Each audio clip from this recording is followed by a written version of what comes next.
Hey, what's up guys? Welcome back to yet another video. I'm in a different spot right now because I have to share this space with my significant other. She's currently working from home, so this is the setup we have going on. And yeah, I'm sure it's fine. I'm sure we'll survive this video, right? I just want to welcome you guys back. We haven't had a catch-up session in such a long time, and we have a lot to talk about. There hasn't been much changes, except for the fact that I've been able to acquire some gear that has become very necessary and useful to the business, and we're going to talk about that. But before we get into all of that, I just want to say, for those of you who are new here, I'm Maverick.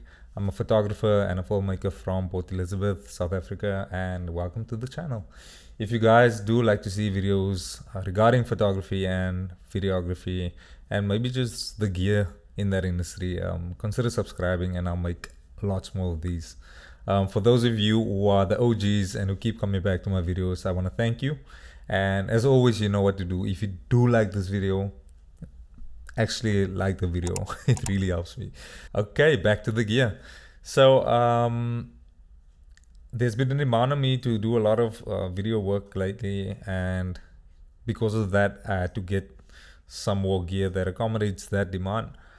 And yeah, it's man, if as you can see, this is a whole different setup. I got a mic in front of me, I got some light going on, and we're going to talk about all of the little additions and all of the gear that has been added to the business. And first off, we'll start with what you can see on screen right now, this mic right here. This is the Audio-Technica AT2035. It's I think it's a car variant mic. I'm not really into the very technical stuff concerning it, to be honest with you, but based on the reviews that I've checked out, it's a really good mic. And to be honest with you, I don't think I really need the industry standard, which is the Shure SM7B. This mic, as you can hear, it really gets the job done. And from the moment that I tested it, I've been excited to use it in a YouTube video, and now I finally get that opportunity to do so. So currently I have it set up with this little boom arm here, and I'm running audio through, I don't know if you guys can see this over here, it's a Alesis sound capture card, and yeah, it's just recording into Adobe Audition straight.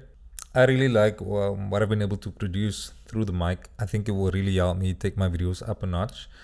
And yeah, what do you guys think? Does it sound better? Does it? Okay, so next up, also within the audio group, we've got an H5 Zoom audio recorder.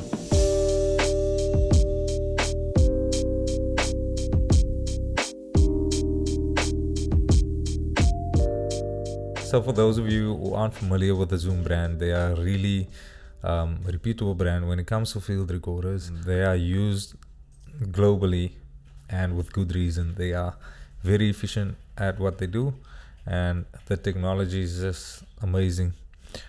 I've had my eye on the H4 in, but I'm currently using the H5, as you guys saw, and this is because I managed to grab this one secondhand for a very, very good price.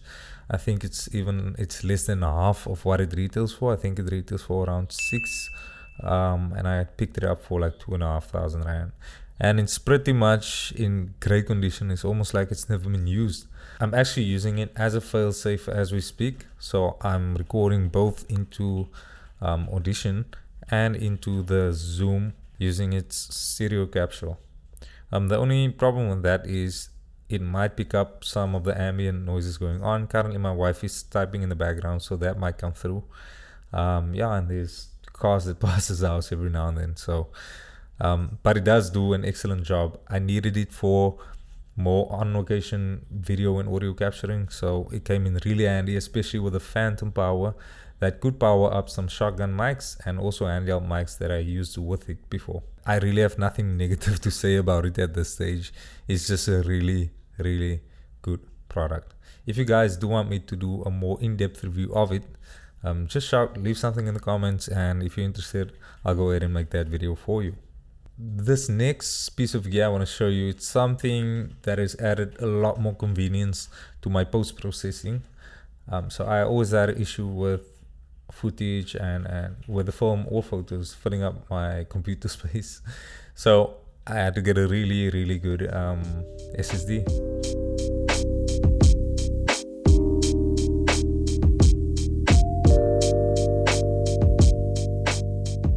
So this is not top of the line, but it really gets the job done well for the price. It's a Transcend SSD. I forgot what the model number is, but I'll put it up on the screen. And it's really nifty. It's quick, it's smaller than a credit card, and yeah, it's just a real convenience for me. Whenever I need to edit stuff, I don't have to put it directly onto the PC. I back it up on a hard drive and I put it on the SSD, and when I'm done editing it on the SSD, I just delete it and then I put the next batch of work on there for editing and so on. Okay, the next piece of gear is a lens.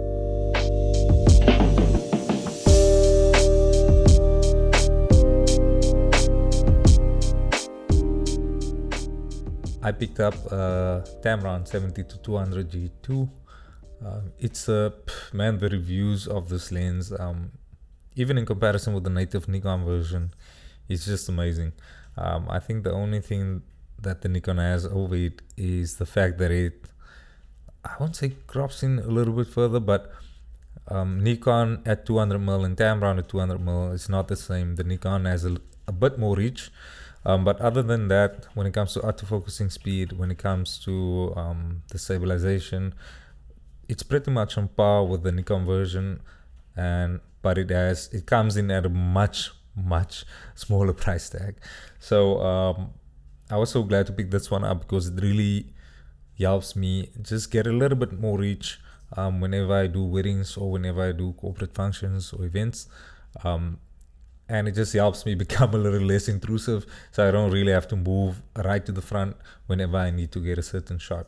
So before I pick this one up, the lens I had with the most amount of reach, I will say, is the 85mm Nikon lens. So this adds about 120mm more, so it comes in really handy whenever I do need that bit of reach. So before we go on, I just want to let you guys know that for most of the things that I mentioned here, I will put down the links in the description if you want to check it out yourself or if you want to pick it up. Some of the links might be affiliate links, so I will get a bit of kickback if you do use them, but feel free to even just check out the gear if you'd like. Okay, the next and final group of products that I've acquired has to do with lighting. So the first light I want to talk about is the one I'm actually using right now while shooting this video, and it's off to my left hand side, out of camera obviously, but I'll send you some photos or videos of it. It is the Godox VL150.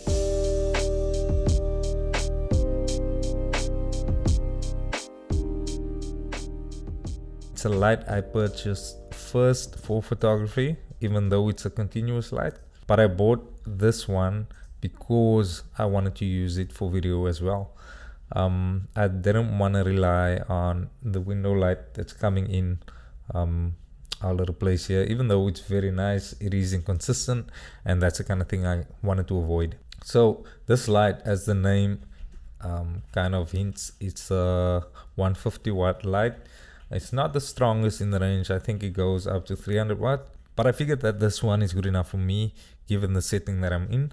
If I were to film outdoor in very sunny conditions, this light may be pretty useless, really, but in this condition it's perfect. If you shoot anything indoors, it's gonna be perfect, especially if it's diffused. It's double diffused right now. As you can see, the light is nice and soft. So yeah, the thing I like about it is its portability as well. It's not the smallest light, but it can be used on occasion fairly easy. You just have to get the V-mount battery that is not included and can be a bit pricey, but if you're someone who shoots on location, you can make it happen with this light. And the next and final product or products is the Godox 80-200 Pro.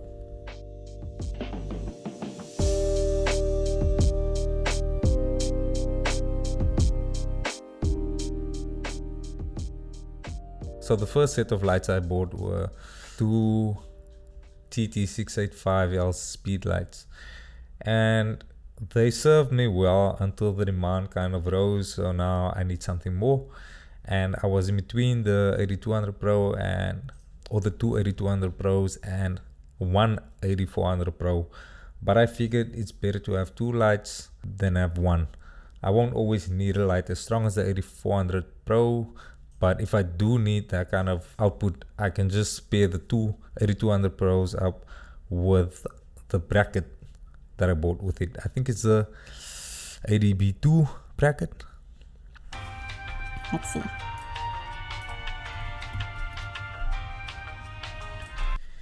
Yes, I was right. It's the ADB2 bracket. So what it does is it takes the 200 watts and it essentially gives you 400 wattage of output. I've only really used that setup in one portrait session I did for a friend. It was kind of a win-win situation. He needed some shots and I wanted to test out that light. It was in midday sun, so it's very, very harsh conditions, and it held up. I mean, it allowed me to expose correctly for the background, and it gave me enough light to illuminate him. So guys, that's it from me. It was just a struggle to get this video done because of several factors, but I really wanted to do it. I don't think I really have an opportunity to review each and every product individually. Maybe when things quiet down a bit, I can do that, but I just really wanted to catch up. So if you've watched all the way to the end, I just want to say thank you so much. I do appreciate your time. I hope you really enjoyed the video. Just a reminder again, if you did like it, please actually go ahead and like the video, and I'll see you guys in the next one. Oh, I forgot to mention, perhaps because it's not a physical thing, but my friend Wesley Keet made a track for my videos. I think it's super cool, so I've been playing it throughout this track if you haven't noticed, but even so, I'll play you guys out.